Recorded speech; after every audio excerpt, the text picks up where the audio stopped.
ಬಹಳ ದೊಡ್ಡ ಪ್ರಮಾಣದಲ್ಲಿ ಭ್ರಷ್ಟಾಚಾರ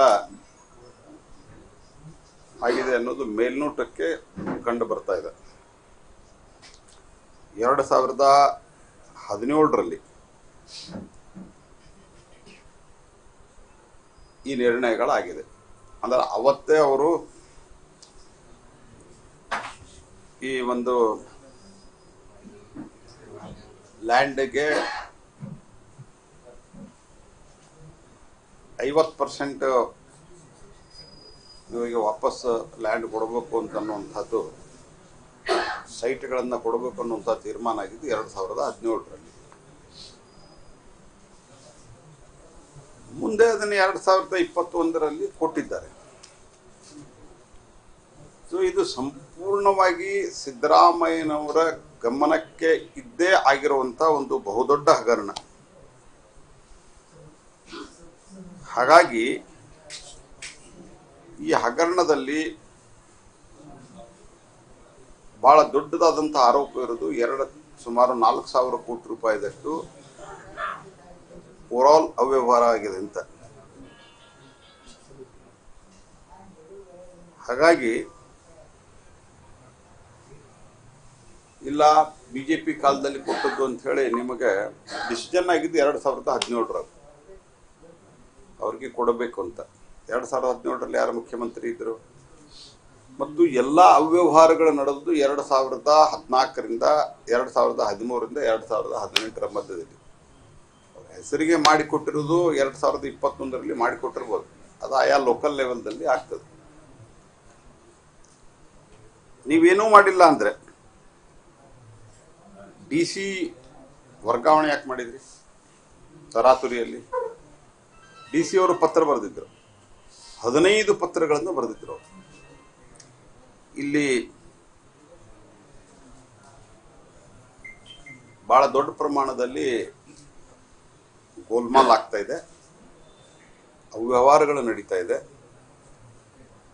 ಹಾಗಾಗಿ ಇದಕ್ಕೆ ಸಂಬಂಧಿಸಿದಂತೆ ಸೂಕ್ತವಾದಂಥ ಮಾರ್ಗದರ್ಶನವನ್ನು ಕೊಡಬೇಕು ಅಂತ ಹೇಳಿ ಕಳೆದ 1 ವರ್ಷದಲ್ಲಿ ಹಲವಾರು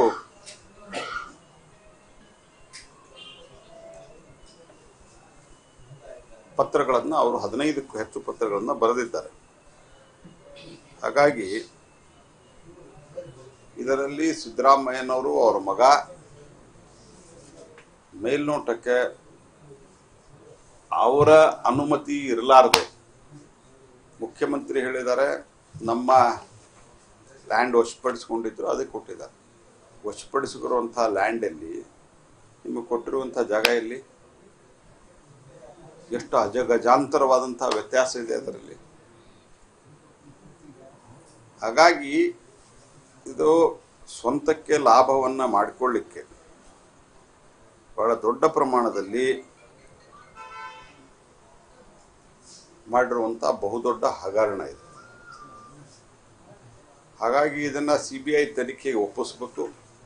ನಾನು ಒಂದೇ ಮಾತು ಹೇಳ್ತೀನಿ, ಸಿದ್ದರಾಮಯ್ಯನವರು ನಾನೇನೂ ಮಾಡಿಲ್ಲ, ನಾನು ಶುದ್ಧ ಹಸ್ತ ಅಂತ ಅನ್ನೋದಾದರೆ ಇದನ್ನು CBIಗೆ ವಹಿಸ್ಬೇಕು. ಇಲ್ಲ ಅಂದರೆ ನಾನು ಲೋಹಿಯಾವಾದಿ, ನಾನು ಸಮಾಜವಾದಿ ಅಂತ ಹೇಳಲಿಕ್ಕೆ ಯಾವುದೇ ರೀತಿಯಾದಂಥ ಅರ್ಹತೆ ಅವ್ರಿಗೆ ಇರೋದಿಲ್ಲ. ಒಂದು ಕಡೆ ವಾಲ್ಮೀಕಿ ಹಗರಣದ ಭ್ರಷ್ಟಾಚಾರ, ಇನ್ನೊಂದು ಕಡೆ ಇದು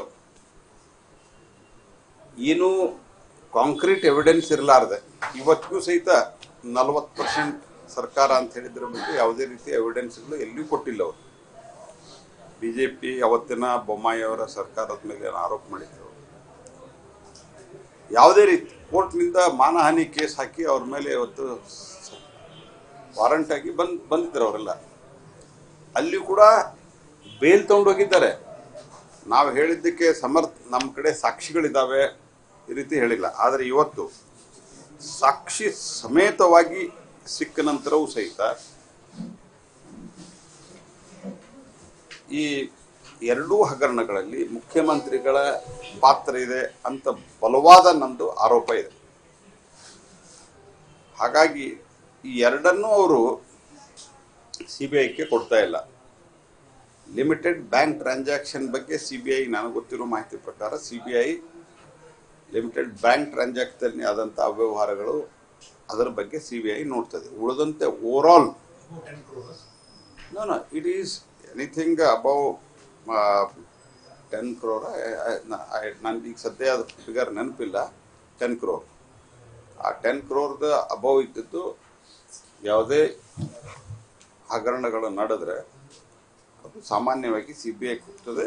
ಬ್ಯಾಂಕ್ನವರು CBIಗೆ ಕಂಪ್ಲೇಂಟನ್ನು ಕೊಟ್ಟಿದ್ದಾರೆ. ಅದು ಬಿಟ್ಟರೆ ಉಳಿದದ್ದು SIT ಅವರು ಇಷ್ಟು ತರಾತುರಿಯಲ್ಲಿ ಈ ಒಂದು ಹಗರಣವನ್ನು ಮುಚ್ಚಾಕಬೇಕು ಅಂತ ಅವ್ರನ್ನ ಅರೆಸ್ಟ್ ಮಾಡೋದು, ಇವ್ರನ್ನ ಅರೆಸ್ಟ್ ಮಾಡೋದು ಮಾಡಿ ಇಲ್ಲಿವರೆಗೆ ಎಷ್ಟು ದಿವಸ ಆಯಿತು? ಒಂದು 40-45 ದಿವಸ ಆಗ್ತಾ ಬಂತು.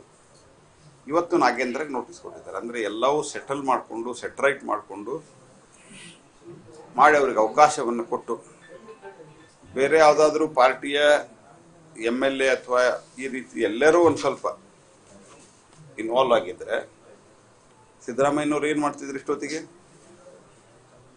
ಆದರೆ ನಾಗೇಂದ್ರಗೆ ಇವತ್ತು ನಿನ್ನೆ ಅವರು ನೋಟಿಸ್ ಕೊಟ್ಟಿದ್ದಾರೆ. ದದ್ದಲ್ ಅವರಿಗೆ ನೋಟಿಸ್ ಕೊಟ್ಟಿದ್ದಾರೆ. ಇದರ ಅರ್ಥ ಎಲ್ಲವನ್ನೂ ಮುಚ್ಚಿ ಹಾಕಲಿಕ್ಕೆ ದೊಡ್ಡದಾದಂತಹ ಷಡ್ಯಂತ್ರ ನಡೆದಿದೆ. ಹಾಗಾಗಿ ಸಿದ್ದರಾಮಯ್ಯ ಸರ್ಕಾರ ಒಂದು ಕಡು ಭ್ರಷ್ಟವಾದಂಥ ಸರ್ಕಾರ ಮತ್ತು ಇವರು ಹೊಸ ಮೋಡಸ್ ಅಪ್ರೆಂಡಿ ಹೊಸ ವಿಧಾನಗಳನ್ನು ತೆಗಿತಾ ಇದ್ದಾರೆ.